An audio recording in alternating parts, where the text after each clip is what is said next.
Hello friends, welcome to Indian study. Indian study में आप सभी का स्वागत है।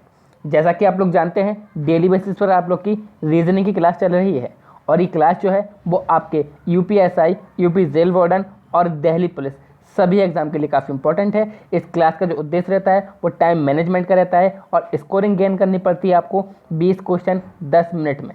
ये आपका टाइम रहता है और इसी टाइम के अकॉर्डिंग आपको अचीव करना पड़ता है अपना टारगेट। फिलहाल पढ़ते हैं हमारा पहला क्वेश्चन।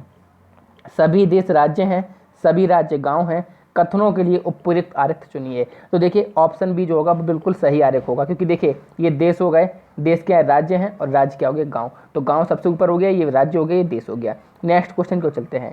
नीचे दी गई सारणी में 562 के लिए उपयुक्त संकेत चुनिए। 562 के लिए तो 5 आर पे है, 6 ए पे है और 2 टी पे। आप क्या बोलोगे? रैट हो जाएगा, यानी कि ऑप्शन सी यहाँ पर बिल्कुल सही आंसर हो जाएगा। कथन को पढ़कर अपने ज्ञान के आधार पर उपयुक्त विकल्प चुनना है। कथन क्या है? पहाड़ पर धुआं है। ऑप्शन ए पहाड़ पर पेड़ नहीं है। ऑप्शन बी पहाड़ पर आग लगी है। ऑप्शन सी पहाड़ पर कोई नहीं रहता है। ऑप्शन डी पहाड़ पर पानी नहीं है। तो अब आप सीधे सीधा बोल सकते हो कि इस पहाड़ पर आग लगी है, इसी कारण वहाँ पर धुआं है। 104 105 में क्या है कि एक शब्द है, मतलब कि कोई शब्द दिया गया है, इसमें से अक्षरों से नहीं बनाया जा सकता, ऐसा कोई शब्द है और प्रत्येक शब्द के अक्षर का एक ही बार प्रयोग होना चाहिए। तो इसमें देखिए एफिशिएंट है। अब एफिशिएंट से हम लोग इफेक्ट नहीं बना सकते, यानी कि इसमें डबल एफ यूज़ हुआ है और डबल ई यूज़ हुआ है। तो यहाँ पर डबल ई भी है, डबल एफ भी है, लेकिन ए नहीं है, तो यहाँ पर इफेक्ट नहीं बनाया सकता है। नेसेसरी में क्या नहीं बनाया जा सकता है? तो नेसेसरी में यदि आप लोग देखोगे तो नाइस शब्द जो है वो नहीं बना सकता, क्योंकि इसमें आई नहीं है। अमित पूर्व दिशा में 15 किलोमीटर गया, तब वह बाएं मुड़कर 5 किलोमीटर चला, फिर बाएं मुड़कर 15 किलोमीटर चला। तो अमित प्रारंभिक स्थान से कितनी दूरी पर है? अमित सबसे पहले क्या गया? 15 किलोमीटर गया। कहाँ पर? पूर्व दिशा में। तो मैंने ये पूर्व दिशा में 15 किलोमीटर ही चला दिया है। तब वह बाएं मुड़कर 5 किलोमीटर चला। अब बाएं मुड़ा है ना कि दाएं मुड़ा है, ठीक है। तो बाएं मुड़ा है 5 किलोमीटर, ये हमने बाएं 5 किलोमीटर चला दिया है। और फिर वह मुड़कर बाएं मुड़कर 15 किलोमीटर चल गया। तो यहाँ से सिर्फ 5 किलोमीटर की दूरी पर, यानी कि ऑप्शन डी यहाँ पर बिल्कुल सही आंसर हो जाएगा। 107 से 110 में क्या गया है? दिए गए विकल्पों में से संबंधित शब्द या अक्षर चुनना है। धुआं प्रदूषण फैलाता है, इसी प्रकार से युद्ध क्या हो जाएगा? तो युद्ध से हमारा विनाश फैलता है, यानी कि ऑप्शन डी बिल्कुल सही आंसर हो जाएगा। घंटा, सेकंड, उसी प्रकार से तृतीयक जो है वो किससे रिलेटेड है? तो तृतीयक का जो है द्वितीयक से रिलेटेड हो जाएगा, क्योंकि घंटे के बाद क्या आता है? मिनट आता है, मिनट के बाद सेकंड आता है, उसके बाद तृतीयक के बाद द्वितीयक आता है। तो यहाँ पर ऑप्शन बी बिल्कुल सही आंसर हो जाएगा। अब यहाँ पर बी ई एच के जो रिलेटेड है वाई वी एस पी से, उसी प्रकार सी एफ आई एल के से रिलेटेड होगा, ये हमको देखना है। तो बी ई एच के, अब बी को उन्होंने लिखा है वाई, ई को लिखा है वी, एच को एस, ए को पी, यानी कि सब विपरीत अक्षर लिखे हैं। तो सी एफ आई एल, तो अब सी एफ आई एल का विपरीत अक्षर लिख लीजिए। तो सी का क्या होता है हमारा? सी का एक्स हो जाएगा। एफ का तो देखिए आपने पढ़ी होगी ट्रिक, उफ, लव, वाई, पी के, सर्ट, जी, इस प्रकार से रेट पड़ी होगी। तो यहाँ से आप विपरीत शब्द निकाल सकते हो। तो सी का एक्स है, एफ का यू है, आई का आर है, एल का ओ है। यहाँ पर ऑप्शन सी बिल्कुल सही आंसर हो जाएगा। Next question, A D H M related है जेड डब्ल्यू एस एन से, उसी प्रकार सी एफ जे ओ रिलेटेड हो जाएगा किससे? तो देखिए ए का फिर से विपरीत दिया गया है जेड, डी का जब डब्ल्यू, एच का एस, एम का एन। तो अब इस क्वेश्चन का जो आंसर है आपको कमेंट बॉक्स में बताना है। नेक्स्ट क्वेश्चन को चलते हैं।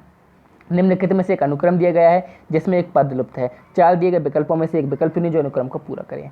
18, 24, फिर 3, 21, फिर 27, फिर क्वेश्चन मार्क, फिर 30।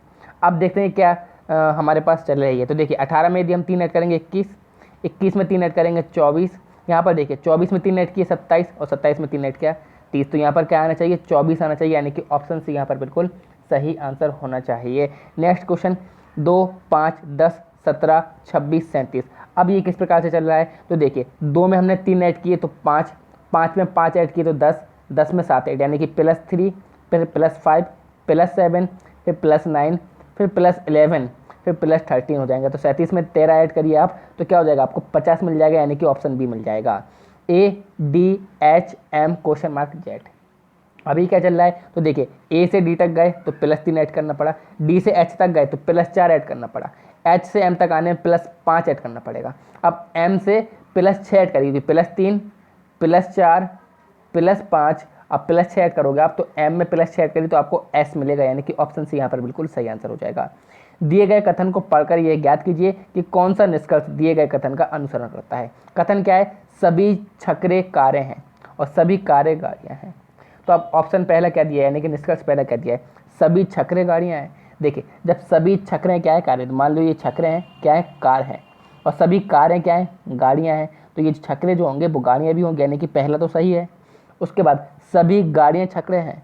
सभी छकड़े तो गाड़ियाँ हैं, लेकिन गाड़ियाँ छकड़े हैं ये हम नहीं बोल सकते हैं, तो यानी कि दूसरा नहीं होगा। तो केवल निष्कर्ष 1 फॉलो कर रहा है, ऑप्शन ए यहाँ पर बिल्कुल सही आंसर हो जाएगा।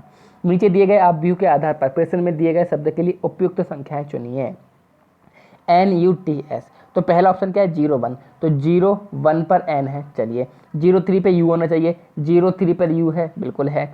02 पे क्या होना चाहिए? t होना चाहिए, 02 पे t है, बिल्कुल है। 42 पे क्या होना चाहिए? s होना चाहिए, तो 4 ये है, 2 ये है, s। तो पहला ऑप्शन हमें यहाँ पे मिल रहा है कि NUTS बिल्कुल सही आंसर हो जाएगा। नेक्स्ट क्वेश्चन, अब यहाँ पर और भी ऑप्शन देख सकते हैं, जैसे कि अब 01 देख चुके हैं, 03 देख चुके हैं, 02 देख चुके हैं, 42 भी हमको मिल चुका है। 44 देखिए, ये 4 है, ये 4 है, यहाँ पर U है, तो ये वाला ऑप्शन बी नहीं हो सकता है। यहाँ पर देखिए 42 है, लेकिन यहाँ पर 00 नहीं हो सकता क्योंकि K है, तो ये भी गलत। यहाँ पर देखिए 01, 02, 03, तो ये तो यहीं पर गलत हो गया, तो सिर्फ ऑप्शन ए यहाँ पर बिल्कुल सही आंसर हो जाएगा। सन के लिए देखिए, अब पहला ऑप्शन क्या है? 23 है, तो देखिए 23 के लिए सन यानी कि 2 और यहाँ पर 3, तो यहाँ पर ऐसे बिल्कुल है, तो 23 पे सन मिल गया। अब 23 के बाद क्या था? 30 था, 30 पे देखिए यू होना चाहिए, 3 ये है, 0 ये यू है, बिल्कुल है। उसके बाद देखिए 24, 24 पे एन होना चाहिए, तो ये है 2, ये है 4, तो एन है इस पर, तो एन नहीं है इस पर, यहाँ पर के है, तो यानी कि ये नहीं होगा, हमारा 14 होना चाहिए, तब हमारा के मिल जाएगा। चलिए ऑप्शन बी देखते हैं, 116 का ऑप्शन बी देखते हैं। ऑप्शन बी में क्या दिया है? 0, 2, 34 और 43, 0 और 2, तो ये तो वैसे नहीं हो सकता है। चलिए उसके बाद देखते हैं 23, 30, 33, 23, तो ये मिल गया हमको, एस मिल गया है। 23, 30 ये हमको यू मिल गया है। 33 एन मिल रहा है कि नहीं मिल रहा है? 33 मिल रहा है, तो 23, 30, 33, यानी कि ऑप्शन सी यहाँ पर बिल्कुल सही आंसर हो जाएगा। एक आदमी अपने कार्यालय से चला और 5 किलोमीटर पूर्व की ओर गया, फिर वह बाएं घूमा और 3 किलोमीटर चला, फिर वह दोबारा बाएं घूमा और 5 किलोमीटर चला। वह आरंभिक बिंदु से कितनी दूरी पर है? क्या बोला गया है? एक आदमी अपने कार्यालय से चला और 5 किलोमीटर पूर्व की ओर गया, ये गया 5 किलोमीटर पूर्व की ओर, फिर वह बाएं घूमा और 3 किलोमीटर चला, ये 5 किलोमीटर चला, ये 3 किलोमीटर चला। वह फिर दोबारा बाएं घूमा और 5 किलोमीटर चला, ये 5 किलोमीटर फिर से चल गया है। अब वह आरंभिक बिंदु से कितनी दूरी पर है? तो 5 किलोमीटर की दूरी पर है, सॉरी 3 किलोमीटर की दूरी पर है, यानी कि ऑप्शन ए यहाँ पर बिल्कुल सही आंसर हो जाएगा। नीचे एक कथन तथा 2 तर्क दिए गए हैं, बताइए कौन सा तर्क प्रबल है और कौन सा तर्क निर्बल है। कथन, क्या हमें स्कूल में यौन शिक्षा देनी चाहिए? ऑप्शन क्या है? हाँ, सभी प्रगतिशील देश ऐसा करते हैं। दूसरा, नहीं, कम से कम सहज शिक्षा वाले स्कूलों में नहीं है।